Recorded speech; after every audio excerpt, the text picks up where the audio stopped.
My lords, today's report will cover how citizens are treated by their rulers. From the elites who live in golden palaces, their every need met by indentured servants, to those who battle for survival in irradiated slums, forgotten by the very empire they sustain. I shall rank living standards and make recommendations on how to govern your empire as I go. But, in brief, living standards represent how economically favoured a species is within an empire, as well as the gap between the different social strata, if there is one at all. In a nutshell, the higher the living standard of a citizen is, the more consumer goods they will use, but the happier they will be. And it's important to note that some living standards are tied to citizenship status. For example, if a citizen is enslaved, they won't be able to experience a decadent lifestyle, for example, because they'll be locked into a slavery type, such as livestock or indentured servitude. There are 9 somewhat regular living standards which are available to organic empires. There are 3 more for specifically egalitarian empires, and another one for machine empires who house organic citizens. This gives us 13 in total. I'll order it from best to worst, for the citizen that is, but remember it's somewhat subjective. We'll begin with Decadent Lifestyle. Decadent Lifestyle represents a societal structure where a privileged citizen lives in obscene luxury, divorced entirely from labour, struggle, or any accountability whatsoever. These individuals do not work, but they are maintained. Their lives are a theatre of excess, endless feasts, idle pleasures, and indulgences that can stretch across entire planets. Citizens under the Decadent Lifestyle living standard contribute little, but consume a lot. Entire industries may exist just to produce their perfume. Remember, their status is likely not earned, but inherited, or occasionally imposed by a divine right. I think it's important to note that this lifestyle is not, despite the description, limited to specialists and elites. All citizens will experience the joys that this living standard brings. It will increase happiness and consumer goods consumption across the empire for all citizens. There are some requirements, however. We tend to only see this level of abundance in empires who are pleasure seekers, or those who belong to megacorps that adopt corporate hedonism. This empire often indulges in slavery or promotes caste systems, preferring to allow others to work for them. However, it is not technically required. If an empire can support the increased consumer goods cost, there is no real reason not to take this. Let them eat cake. Academic privilege comes next. Academic privilege is a living standard reserved for societies that place significant value on knowledge, expertise, and intellectual capabilities. It represents a system where scientists, researchers, and intellectuals have been elevated above the common people, not merely respected, but materially rewarded for their minds.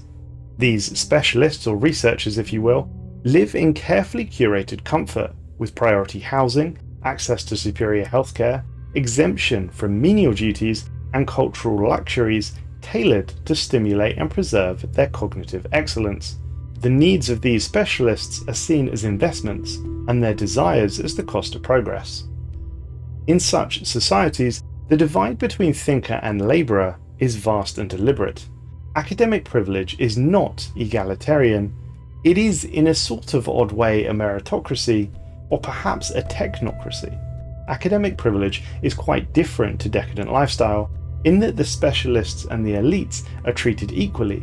They get the same number of consumer goods and share the same privileges, but the elites still do maintain more political power.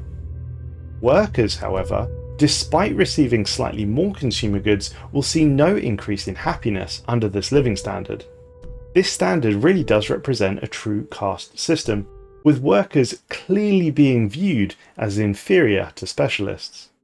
That said, it is incredibly good. Remember that a lot of what the worker caste does can be replicated by mining stations, hydroponic farms, and frankly, low-level robots. Thus, this living standard does tend to be one of the better ones the galaxy has to offer, so long as you can maintain the increased consumer goods requirements.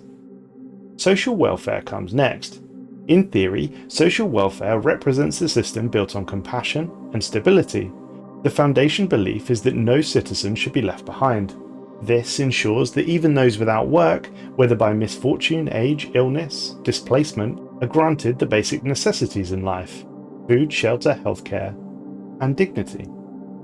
To be clear, the idea is not opulence for all, it is simply enough, a warm, dry bed, not silk sheets. In a social welfare society, the state will absorb the burden of its weakest members, redistributing resources to prevent poverty from rotting the foundation of its civilization. The unemployed are not discarded, rather they are supported. In theory, this fosters a level of social cohesion. Crime will lower, unrest subsides, and the threat of starvation or abandonment is removed. But it does come at the price of an economic weight borne by the working populace. An empire running social welfare living standards means that in reality, elites, specialists, workers, and even slaves receive the same bonuses to happiness at a very slight disparity in consumer goods requirements. The bonuses are less than academic privilege and decadent lifestyle, but they are still substantial. Furthermore, the unemployed people will also provide unity bonuses and not suffer unhappiness from being unemployed. Some may say this is a living standard all societies should strive for. Some may say it's unreasonable for the wealthy to support the poor. It is a question for individual civilizations to figure out amongst themselves. Now we have the standard or the baseline, decent conditions. Citizens living under decent conditions receive what they need to live without suffering.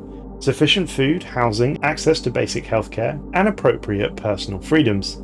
There are luxuries for elites and a little for specialists, but there is still dignity in basic work. Homes are modest, streets are relatively clean, and while work for workers is hard, it's not dehumanizing. This standard assumes everyone should contribute in some form or another, and in return, society will not let anyone fall.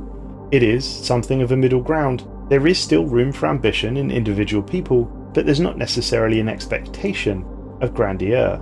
This living standard sustains and functions very well for many.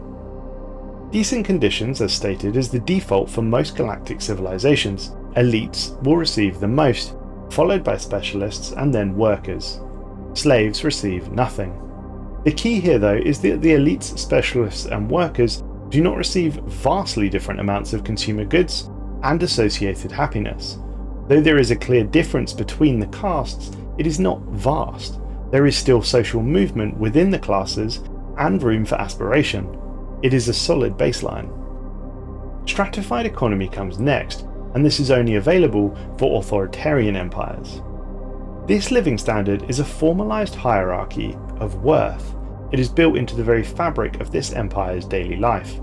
This living standard divides the population into different castes, those who rule and those who serve. This ensures that each class receives precisely what the state, or rather the ruling class, believes they deserve. The upper classes, so the governors and the specialists, live in relative comfort. They are rewarded for their function and loyalty with better housing, food, and access to luxury goods. Below them are the workers, whose existence is tightly regulated and narrowly sustained. They are given just enough to remain productive, but never enough to rise above their station. It is in many ways like a form of slavery.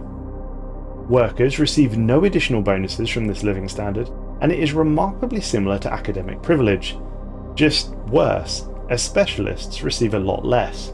Clearly, the ruling class dominates this society. It extracts the absolute maximum from the many in order to preserve the comfort of the few, and for those who benefit from it, it works exceedingly well.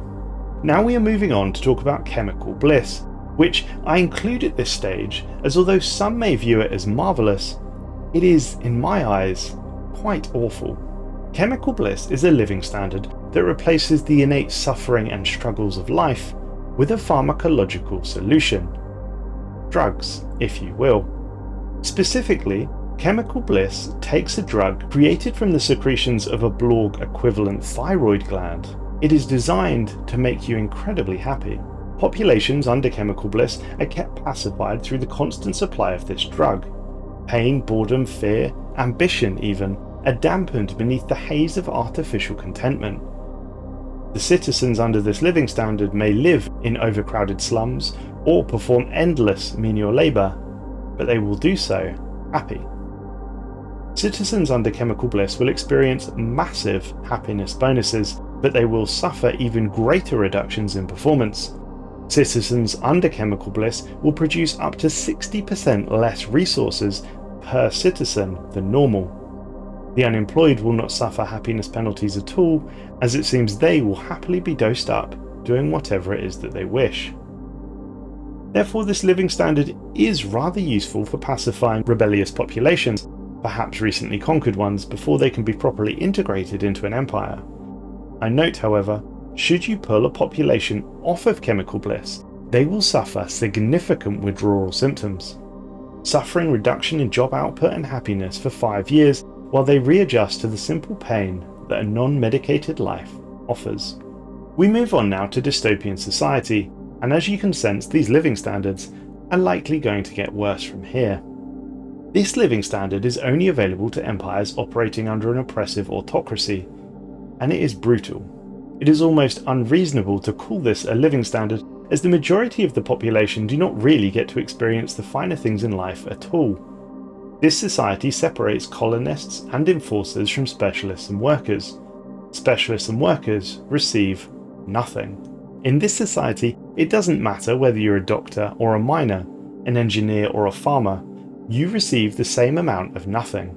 Enforcers, who I assume are kept rather busy, do receive a small bonus, but the elites receive by far and away the lion's share and hold almost all of the political power.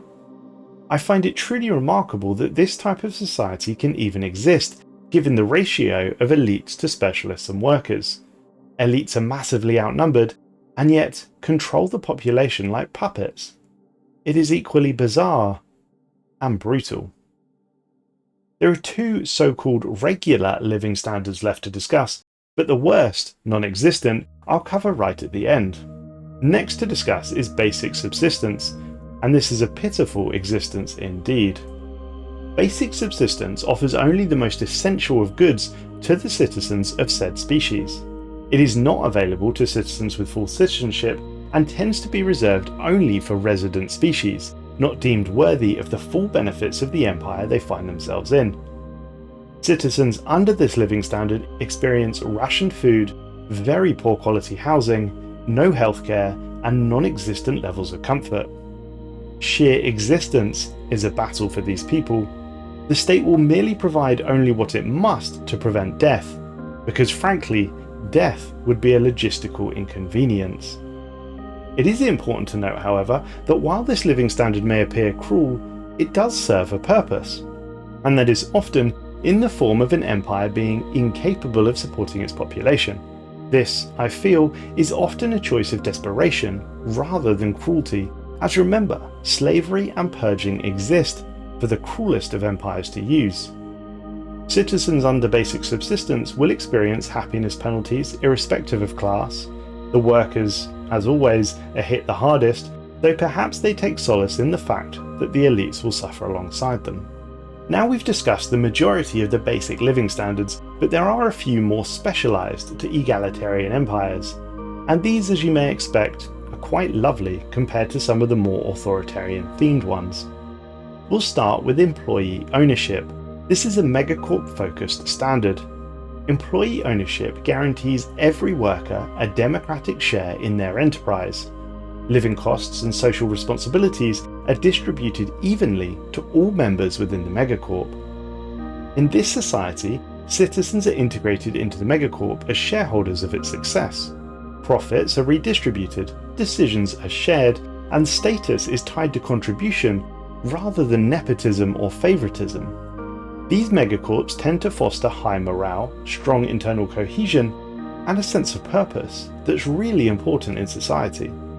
Citizens work hard because they own what they build, and they see the results directly in their living conditions, freedoms, and access to opportunities. It is very egalitarian indeed. In brief, all levels of megacorp, from elite to worker, receive the same benefits. There is no difference whatsoever across strata. It is easy and straightforward, and if you can believe it, it works. Moving on now, we look at shared burden. This is only available for empires with the shared burden civic. Shared burden aims to ensure an equitable distribution of resources between all members of society. In this society, no one lives in luxury, but no one starves.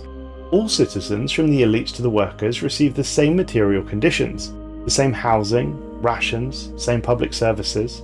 Hierarchies are flattened completely, status symbols are stripped away. What matters is the whole of society, not the individual. This one is rather odd from an individualistic society. It feels to me a little bit like a hive mind, but made up of individuals. Everyone works and everyone benefits. Citizens will even happily move between stratas without too much fuss, i.e. move from a researcher to a farmer, and be happy about it, which doesn't really happen in any other societies that we've studied. This living standard results in a slightly higher consumer good cost per citizen, but everyone is slightly more happier than the default. I would note, however, that while this sort of living standard may be handy, say on a war footing, when everyone's in it together, a clear societal goal in mind, if you will, I think it might suffer a little when personal ambition has no outlet. To put it simply, why work harder than your neighbour when the end result is the same? I feel like you need a special type of citizen to buy into this standard, if it is to work. The last of the egalitarian specific living standards is perhaps the best: Utopian Abundance. This is the peak of living standard. Empires operating under Utopian Abundance ensures that every member of their species has access to nearly any type of luxury conceivable. If any living standard can be considered the best, it's Utopian Abundance. In empires running this living standard, automation, advanced resource synthesis, and limitless energy have created a world where work is voluntary, hunger is extinct, and luxury is universal. Every citizen, regardless of role, lives in comfort bordering on decadence. There are no class distinctions, no poverty. All work stratas experience the same happiness and consumer goods bonuses, and even the unemployed suffer no penalties and are able to contribute to unity and research output. This, I would say, is the peak of living standard. But it's not over quite yet, my lords. I have a few more for you. And the final somewhat positive living standard is that forced upon an organic population by a rogue servitor. This is known as mandatory pampering. This living standard enshrines a population of organic beings as display pieces through relentless and unyielding pampering. This is an oddity, my lords, as I find the discourse between citizens who view this as a curse and a boon to be remarkably high. Indeed, it does reflect the joy of humanity that so many people would vehemently argue that mandatory pampering is both great, and yet there'll be another cohort arguing it's terrible. I think it's important to remember that organics living under this standard will lose all free will. They are subject entirely to the will of the machine. If the machine thinks you're unhappy, and you require ice cream, then ice cream will be forced upon you, whether you wish for it or not. Despite my misgivings, organics under this living standard do receive marvellous happiness bonuses, so I guess they must receive at least some enjoyment from it. And to be fair, of all the situations one may find themselves in across our galaxy, being pampered by robots, it could be a lot worse. Speaking of, I have left the worst living standard for last. It is simply called Non-Existent. Any citizen assigned this living standard will become actively purged. They require no upkeep in any way of amenities or consumer goods, because essentially their overlord empire is actively trying to remove them. There is nothing worse than this.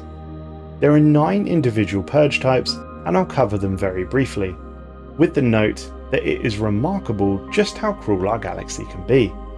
Up first is displacement, perhaps the nicest of the purge types. This is quite literally people being forcibly removed from their homes. They're not necessarily hunted or actively killed, they're told to leave, but if they don't leave, then they'll probably be killed. Extermination is next. This is perhaps the most simple. Organics under this purge type will simply be killed, lightly exterminated if you will. Neutering is also an option, and I guess it is slightly more pleasant. Citizens experiencing neutering will be sterilized. Those already living will be allowed to live out the rest of their lives, but they will not be allowed to reproduce. Processing comes next, and this is when they start to get a bit more brutal. Here, rather than wasting the citizens' component matter, they get turned into food, mineral or alloys, depending on their species, i.e. a lithoid would get turned into minerals. Chemical processing is sort of similar, except here we burn the bodies of the purged in giant energy-producing generators. This method feeds us with energy. Necrophage is a rather grim method of purging as well. Here, citizens are infected with a necroid. They are then converted into this necroid and become totally bound to its will. Synaptic service is available to cosmogenesis empires, and this is when citizens are sent to the lathe to be used as computing power. And I've saved the best for last, and this is a great one to end on. This is called Maximize. This purge type is incredibly specific. In this case, you will find obsessional directive empires turning purged citizens into paperclips. Remarkably brutal and entirely unnecessary, as often reflects our galaxy. If you've enjoyed this, I encourage you to subscribe. See you next week.